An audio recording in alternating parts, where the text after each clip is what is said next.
J'étais un très jeune artiste et je pense que le premier contact, en tout cas les premières rencontres, mais de loin avec Claude et Micheline Renard, c'était dans les expositions et notamment les expositions d'été qui se passaient à Sénanque. Et je me rappelle que c'était effectivement un des rares rendez-vous parce qu'à l'époque les choses en province n'étaient pas si fréquentes que cela et on avait ce rendez-vous de début d'été qui était toujours extrêmement beau. Alors la véritable rencontre là, que je rappelais à l'instant, c'est au CAPC de Bordeaux à l'occasion d'une exposition, je crois, sur le Color Field. Et effectivement, Claude et Micheline Renard m'avaient souhaité me ramener à Montpellier et s'étaient arrêtés à l'atelier. Et là, il y avait effectivement eu un contact très fort et très chaleureux, très généreux. Et les choses ont sans doute commencé là. Moi, j'étais un jeune artiste qui, d'un seul coup, avait eu beaucoup d'attention, eu beaucoup d'opportunités. Donc, des gens étaient particulièrement attentifs à ce que je faisais.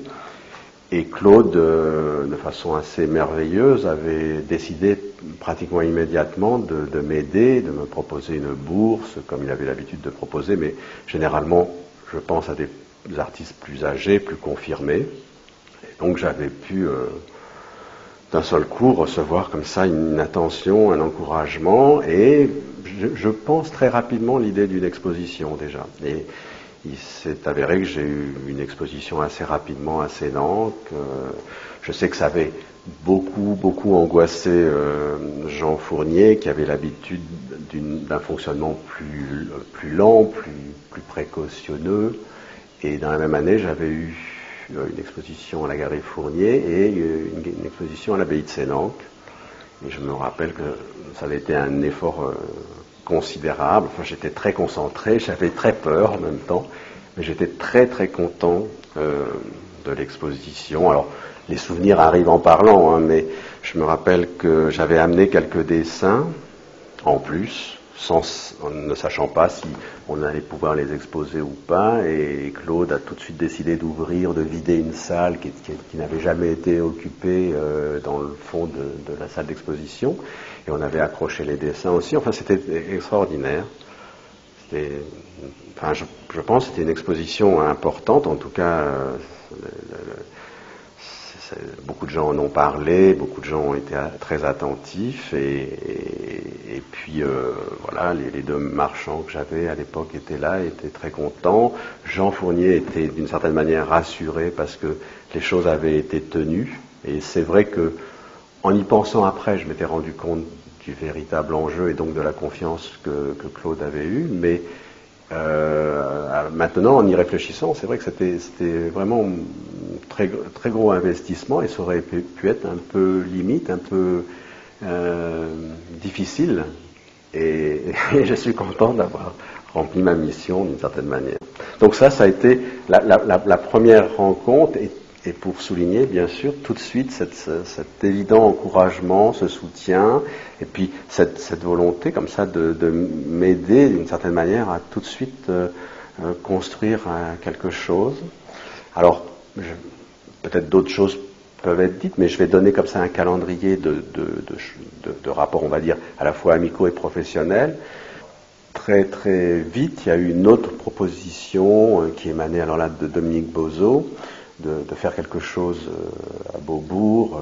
Dominique Bozo avait remarqué les tableaux dans une expo chez Fournier, tout ça. Puis là encore, il y avait eu cette volonté de montrer très rapidement le travail d'un jeune peintre, on va dire. Alors maintenant, ça semble une chose assez évidente. Je dois rappeler quand même qu'à l'époque, c'était assez rare, exceptionnel. Donc il y a cet enjeu-là d'une espèce de période historique où les choses ont beaucoup évolué. Et Claude l'a appris, ou en tout cas je lui avais dit assez rapidement, et tout de suite il a voulu s'associer et participer aussi à la réalisation de cette exposition. On se rencontrait relativement souvent, leurs visites à l'atelier étaient fréquentes, donc il y avait un lien avec l'évolution du travail qui était vraiment très tendu.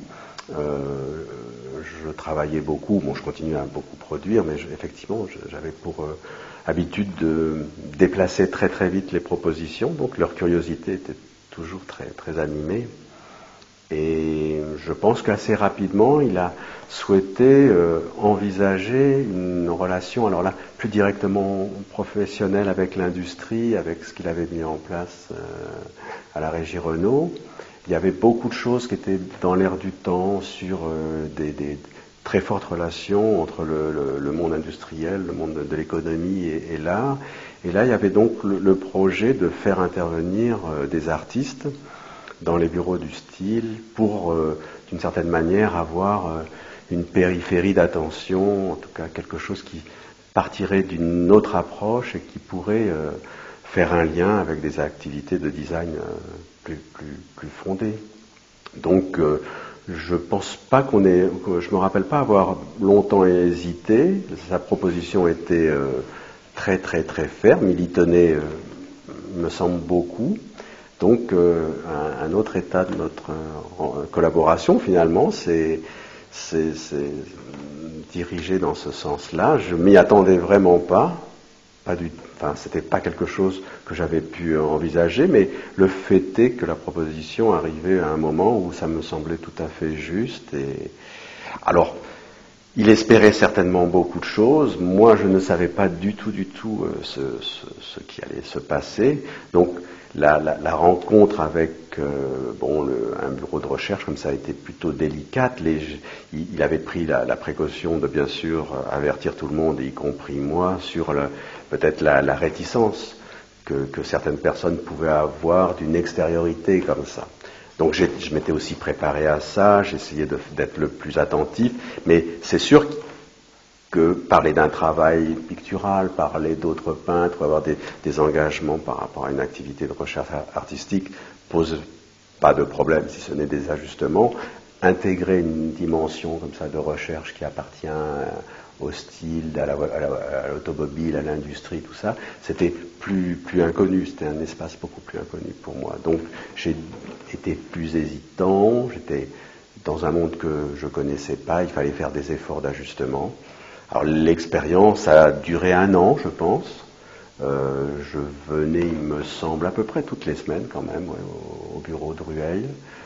Les personnes se sont habituées à ma présence. Moi, je pouvais un peu consulter différentes choses dans la bibliothèque. Et puis, j'arrivais avec ma naïveté, on peut dire, dans quelque chose qui était déjà la fabrication d'un étalon marchand, parce que une voiture était prévue 6 ans ou 8 ans avant sa sortie, donc il y a des choses très sérieuses et ma légèreté devait quand même se confronter à une réalité commerciale conséquente, quoi.